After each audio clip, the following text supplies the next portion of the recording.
Hey everyone, this is LuckySevenDX. Welcome back to Let's Play Okamiden. The last episode, we started the Ancient Runes, and here we have come across a statue. You guys know what that means, but if this guy does not look very familiar from your times playing Okamiden, that's because this guy is actually not in Okamiden. He's the other new brush skill that you find in this game. Pretty interesting brush skill, but no, that means it's not lightning, as you might come to expect from all the lightning around the area. Has nothing to do with lightning. It actually is a completely new skill, and lightning is something that will be coming later, because as you guys know, there obviously is a lightning skill. We've seen lightning chests before, so we know that there has to be some way to manipulate the lightning, but that's not coming anytime soon. First, we get this instead of... Just look how crappily I draw that, and it doesn't matter, still counts. Yes, I just did a sort of I just had sex reference right there. Go Lonely Island, go, I suppose. But here we go. We got ourselves a whale of an ability. Ho ho ho pun. I forget the name of this guy, but the skill we're going to get, well, it's basically, you can see there's the whole yin-yang symbol, and it's based on positives and negatives, as in magnetism. So, and really, we've had no indication so far that magnetism's in this thing, because we haven't really seen anything involving magnets yet. I guess it's sort of like a vine, where there's no indication of it whatsoever until you actually get to the statue, and then you're like, oh, well, the rest of the level from now on is just going to be full of vines, as opposed to a more non-linear area like the Playhouse, where it's pretty darn obvious that we're going to be getting Inferno there. But anyway, we got the two whales there, and they just sort of start surrounding. Chibi, you're surrounded! You're surrounded by whales! By baby whales! Run for your life, because baby whales are clearly terrifying. But they are called the come on, say something so I can say your name. The Kyukugami? Yeah, that's probably Kyoku. I don't know, whatever. I don't even know what those mean technically, because I don't do my research. Screw research, man. I just want to play games and have fun. But as you can see, they also rhyme. They remind me a lot of were the two people from Yu-Gi-Oh? They had like the two brothers who always rhymed a lot, and their names are just not coming to my mind right now, which is kind of frustrating. But they remind me of those guys where they just rhyme all the time. In that they're both really obnoxious, because I mean, I don't know, I'm all for rhymes and all that stuff, but like when they're this forced, like the powers of magnetism give you to yield and wield and blah, it's just like, you know, it's cool that you're rhyming, but they just seem so forced, and I don't really care that much. But we get the power of magnetism, not really that impressive. It's more of a puzzle sort of. It's not really an offensive skill like a lot of the other ones we've been getting lately. It's more of a defensive, or not even a defensive. It's more of a just a puzzle skill. We're basically, well, things like this, where we have to basically use magnetism to bring these two magnet symbols together in order to activate a switch or something like that. So lots of like switch puzzles. We saw some magnet stuff last time. Actually, I guess is the only indicative thing. There was that treasure way back at the beginning that we couldn't get. We needed the magnets in order to get them. And now that we have magnetism, we could go back and get it, but I'm not going to bother. The treasures that we can get in there, we'll actually be able to get one of those in this episode. And there's, like I said, you go through this dungeon twice, so I'll just pick up him the second time. It's not really worth all that backtracking just for that one little treasure chest that you can easily get the second time through. So the way magnetism works is you draw a regular U, or like in the shape of like a magnet, I guess, to draw things together, and then you draw an upside down U to repel things, to make things go further apart. So keep that in mind. There's two different ways you can do magnetism. They both do different things. Kind of a more unique skill in the fact that you can do two different things of it, just depending on the way you draw it. I don't think there's really any other skill that does that, disregarding, the skills that you can buy like additional symbols for example, Inferno and Fireburst, where, an infinity sign does something different than, drawing fire from one place to another. Magnetism is sort of unique in that, which it's a pretty interesting skill. I mean, to be honest, there are definitely skills I would have preferred that they added in instead of magnetism that they took out, which is really unfortunate. There are a few really awesome skills that they did unfortunately not keep in the game. Although, there's really only, I guess now I think about it, there's only one skill I'm that disappointed in. Trying to kill this guy's annoying because you have to dodge the electricity while you're fighting him. That's just kind of obnoxious, but I'll just take this moment to repel the door open with our new magnetism skill because we're pro like that, and then we get shocked. And all is bad. I guess you don't take... I mistakenly said before that you take damage even if you're paralyzed, but apparently you don't still. So the difference between paralysis and freeze, I really don't know the difference. I really can't tell the difference, which is kind of unfortunate. I'm just killing this guy out of spite, and I'll just take a little hit. These things don't really hurt that much, actually. I think it's only a quarter of a heart, so whatever, not a big deal. Just use my invincibility frames to move through, and all will be well. So I believe we're on the third floor, if I remember correctly. So we're actually getting pretty close. There's only 3 floors total in this dungeon. But this third floor is a bit of a doozy. It starts off with this puzzle right here, which involves vine. However, if you just sort of vine things together as such, you're going to see that it's not necessarily going to work. So we actually find the proper order in order to do these vines. I'm just going to go ahead and just do this basic pattern, like I guess the pattern that one would be most apt to try, perhaps. Although, obviously, obvious things never work. So if you just activate it, it's as you can see, nothing is going to happen. It's going to get stuck and go back. So we need to find the proper pattern for that. But first, we're going to, and that's going to open the door down there. But first, we need to open the door to the top. And the way you do that is with this section over here, where there's a bunch of magnetic balls. Now, the way these work, now the thing with magnetism is you need two things to repel, or it doesn't work, or two things to attract. So those two things are too far apart for magnetism to reach them. And we don't have anything else to use magnetism on, so we can't do anything with this puzzle quite yet. But if you head over here, freaking turrets are so annoying. Go away. Oh, it's a double hit one. Come on. Hurry up and die. I'm trying to explain how magnets work, damn it. Stop trolling. As you see, there's another magnet ball over here, and we can actually roll this one with Chibi. Don't try to use magnetism on it, it won't work. Like I said, you do need two magnets for the magnetism thing to really be effective. And I'm gonna... Shit! I rolled the thing off the cliff. Jurr, stupid balls. I really do not like the rolling mechanic in this game. You really have to be really, as you can see, you really take it really slow and steadily because it just doesn't work well. If you don't, you run faster than you can roll it, and you'll just get ahead of it, and everything will just go screwy. So just be careful, take your time, and just get over here. And once you get over here, just do a nice little rappel, and from there you'll easily be able to just go boing and shoot the ball all the way over there. And then obviously from here we can do another rappel to shoot the other ball over to the switch. So just draw yourself an upside down U, and boing, success. And with that, guys, this door is going to open. You can't magnetize that one open. It's only the ones that have the blatant U on them. So we can go ahead and have it there now, and from there, hopefully find a clue to this vine puzzle, or just other nice goodies. Goodies in general are always a good thing. So what you need to do in this section, there's going to be two rooms on the left, as you're going to see right now. Oh, well, you're going to be seeing not really right now, technically. And then there's obviously an electric force field. We can't do anything with those electric barriers at the moment, or for this whole first time to the dungeon. We can't do anything about the electricity quite yet. I forgot to let Kurow off me. Whoops! Kurow, you need to not be on me. I need you to walk places, or hover places, or however the hell you do it. Where did you get those hover boots, Kurow? Link wants them. They haven't had the hover boots in Zelda for like the longest freaking time, actually, which is kind of unfortunate. Alright, fire your bullet, reflect the bullet, and we're good to go. So now Kurow can make it over here. As you can see, it's a blue switch though, so we are going to need to vine our way over there so both of us can press on it. As you know, blue switches require both characters, while the red ones, they don't stay down. The yellow ones are just normal switches that one person can access. Just a little refresher on switches in case you guys have forgotten. But if you do that, two magnet balls will appear in the other room. We can't do anything in the other room before we hit the switch, which is why I came over here first, just to save time in the long run, because there's no reason to go to a room that you can't do anything in yet. So Kurow's gonna go over there, and then once again we can use our little vine skill. I wonder what happens if you waste all of your ink and you just get stuck here with the two of you. I've never actually known what happens if you just get stuck. Do like the pots respawn or something? I don't know. It'd be a little awkward if you got stuck there, but I mean, as long as you're not intentionally doing it, I mean, there's no way you can really get stuck. If you intentionally get stuck, it's your own damn fault. It's not the game's fault. Anyway, so this little pattern appears, and as you might be able to guess, that pattern is the pattern we need to use for the vine.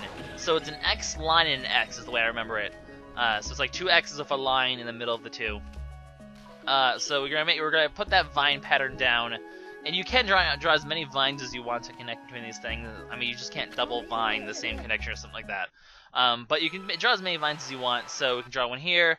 And we'll see. So you can draw multiple vines in the same hook, just as long as they don't hook to the same locations, I think. I don't think you can hook like two vines to in between the same two hooks. That'd be a little pointless, kind of, actually. So as you can see, we can hook these two together, despite the fact that they're hooked elsewhere, because that's how vines work. You can't hook only one thing. I can't talk at all today, man. You can put multiple ropes on one hook. That's how things work. So it's realistic. Anyway, so once you have the pattern down, go ahead and activate it, and the machine's going to work properly this time. Do the full circle, bring the thing in. I don't know why you have the proper format of vines for it to work properly, but apparently that's what you need to do. I don't know how it works, but now that we have the door open, we're going to head in this direction, and we're actually going to end up in one of these, I believe, if I remember correctly, we're going to have a fight first, because you can see we're going to head into one of those caves like last time. And if I remember correctly, the caves should have some pretty nice goodies as well, and goodies are always nice. Now, the nice thing is, we have Magnetism now, and these guys are actually weak to Magnetism. However, there's like a certain point you have to use Magnetism. I've never really been sure when exactly you're supposed to use Magnetism for it to work properly, and get your head out of here, ow! Do not want your head. These guys can really be a pain in the ass. I'm going to reflect this arm back over here, and I can actually reflect this arm again. So, hit these two guys. But Magnetism isn't the way to stun them. I do prefer reflecting their hands back. It is generally, I think, a more simple strategy to use. But, that being said, once you finish them off, use Magnetism, you draw you, and you'll actually get 2 Demon Fangs, or Demon Skins. Sorry, wrong item. Demon skins from them. So they actually dropped 2 demon skins, which is great because, as you guys know, we needed to get like another 25.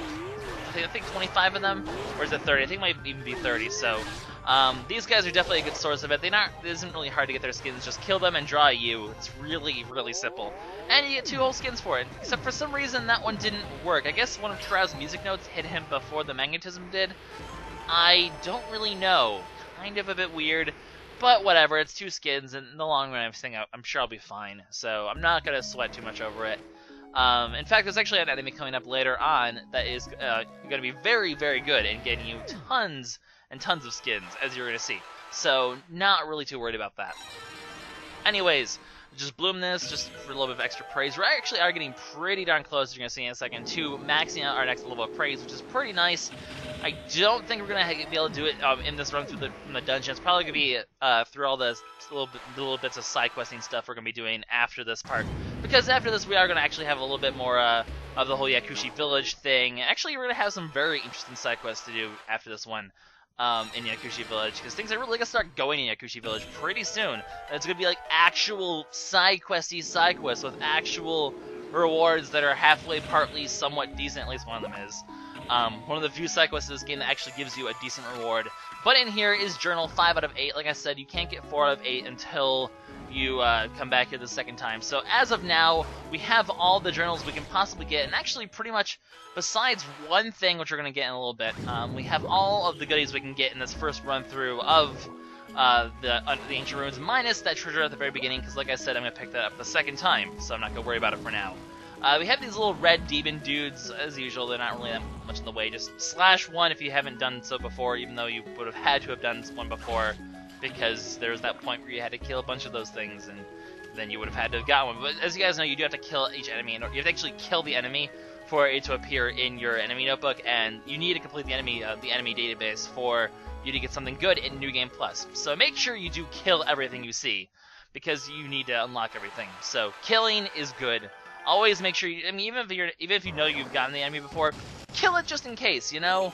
Safety in the number of times you kill things, I suppose, is the moral of the story here. Because killing is clearly a good thing. Anyway, there's something there, but there's an enemy guarding the something there. So we're going to fight this enemy and then get the something there.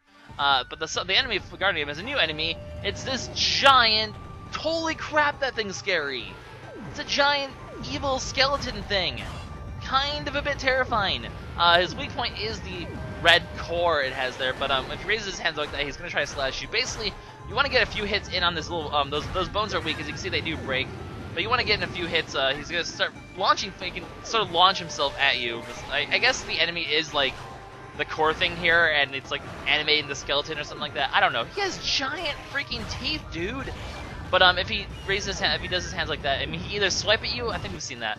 He can swipe at you to do damage, he can launch fire at you to do, or a fireball at you like that to do damage, or he can also do this sort of pound thing. So just make sure you're not anywhere near him when he launches attacks, because they'll pretty much hit you. Just take a few swipes in, just do a few swipes, then back off and avoid his next attack, then go back in and do a few more swipes. Generally the best idea. However, as you saw, if you finish him off with a bomb, I'm not sure if you have to finish him off with a bomb, or if you have to, I sort of did the bomb a little early just to make sure. But if you use a bomb to finish him off, basically, and you do that damage to him, you can actually get four demon skins. That's a ton of demon skins right there. That's 4 demon skins. I don't think there's any other enemy in the game that drops as many parts as that. In fact, I'm pretty sure. Well, I guess it's not entirely true, but those kind of enemies basically drop a ton of stuff. So, great way to get demon skins is by fighting those things. However, it is kind of hard to get the bomb properly in order to get the final blow. As you guys know, bomb isn't the most reliable skill, so it is pretty hard. Actually, I usually don't get that properly, but I just happen to be lucky enough to get the kill there. And why did Guidance? Come on, Guidance. I'm not trying to power slash Kurow. That would be a little awkward. Hey, buddy, slash Kurow in half at the end. But as you can see, we have a new treasure here. It's we got a blue relic last time, so this time we actually get a red relic. And in case I didn't mention before, we also got some wings. Those wings will be coming in handy very soon. In fact, they're a very strong part of the Kurow and the wings are they're very much used together all the time. So those wings are actually going to be a very, very important part of the story. Even though they weren't necessarily drawn attention to that much, Kuraw's going to make great use out of them. You'll see later on. Anyway, this cutscene.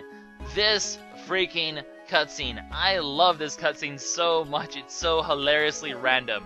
So Kurow is typing on the computer, and he's trying to activate it. And he gets to work. And he's like, "Hey, I'm awesome." And then he looks over, and Chibi is apparently a computer genius because he got his working too. That's right. Chibi can apparently use the computers. And I don't know. It's something about the way he just sits there and types with his paws, just like all hyperly like da da da da da da da da da da da, just like so animated with his typing. It's just so freaking hilarious. I don't know why. I love the way Chibi types. It's just so silly and funny, and I love it. Chibi, you're the coolest guy. Anyway, so we're gonna get a little bit of sort of odd backstory here. As you can see, the data's a bit corrupted, so the words aren't exactly working very well. So something about Yami split into 5 parts and stuff, found different things to inhabit. I'm not sure if this story actually really is fulfilled in this game. I guess I'm gonna go ahead and say this now. This game does hint heavily at a sequel. The story doesn't necessarily get completed, so I kind of get the feeling like the Moon Princess and these 5 parts of Yami. This is stuff that's gonna be coming later in the series if they ever make another game. And I don't know if they are making another game or not, but if they are, I think that this game is supposed to lead into that. Sort of how like you had Kingdom Hearts 1, and then you had the Game Boy Advance game, and it sort of leads into the Kingdom Hearts 2 then, from the story. As you can see, we have more of the Chibi frantically typing as they try to restore the computer. It was talking somewhat about, sort of mentioned something about a doll, which Kurow seemed very interesting in. So, and that part's going to sort of be a little more clarified. There are certainly parts of that plot you saw right there that are going to be clarified, but this whole Moon Princess thing and the 5 parts of Yami, I feel like that's sort of hinting at something in a sequel, to be honest. And like I said, there are certainly parts of this game that do hint heavily at a sequel. That's really the first one that really hints at it a lot, but there are going to be blatant, like, this is going to be a sequel moments in this game. You'll know them when they show up, but I do feel like this game is hinting at an Okami 2. Maybe for the Wii U, who knows? I would certainly love to see this story continue. I think the Okami is a great series. I was gonna say the Okamiden series, but that doesn't quite necessarily work. But I do think it's a great series, and I would love to see a sequel. So hopefully that's what they're hinting at. Who knows? But very interesting room. I love that cutscene. It has some nice hints for the future. Gets the brain going. Gets you thinking about what's going on here, and I like that. I do like that. Anyway, believe it or not, we've actually reached the end of the Ancient Ruins, because as you can see, there's really nowhere we can go, because there's giant electricity currents everywhere. And that seems rather foreboding, so not really much we can do here anymore. But, this is something we have to come... As you can see, this is exactly why we need to do a double run-through, because there is another staircase there, but we can't quite access it quite yet. For now, though, we're going to go ahead, if you head over here to Kurow, he's like, yeah, we can't do this, we should probably, we need to find a way to turn off the lightning. So our new goal is going to be to turn off the lightning so we can come back into the runes and progress further. So, new goal, I guess really the only point of going this far into the Ancient Runes is actually to get ourselves the wings, because the wings are going to be exactly how we go about dealing with this lightning here. So, round 1 of the Ancient Runes is now complete. We now need to make our way over into those clouds and find a way to deal with this lightning. And we do have these wings now, so we can just fly up there. Pretty convenient with Kurow's awesome levitating ability. Look at that! You are a useful partner after all. I mean, having the ability to fly, that's pretty useful. I do approve of this. So, it's actually Kurow's turn to carry around, kind of a nice little change there. Chibi's the one who gets to get carried somewhere for once. Hooray! I don't have to do all the work anymore. Kurow gets to do it all instead. So once you're already doing that, Kurow's gonna go ahead and give us a lift. And guys, it's onward to the clouds. So in the next episode, we're gonna go head up to the clouds, and good stuff is gonna happen. The music. What happened to the music? It seems a bit windy. Is everything out? What is going on here? Kind of silent. That's not good music. No. Wind is bad. Wind is bad. And yes, guys, unfortunately, things are never as easy as they see. As you can see, the wind's going to cause a crowd to lose control, and the two of them go flying off into the distance. So once again, we've been transported elsewhere by the plot. And the next episode, guys, what's going to happen? Where are we going to end up? Well, this looks like I got a forest. So what's going on? Ooh, that looks painful.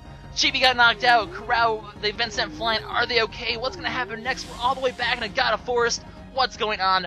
Find out next time, guys. LuckySevenDX signing out. Bye-bye.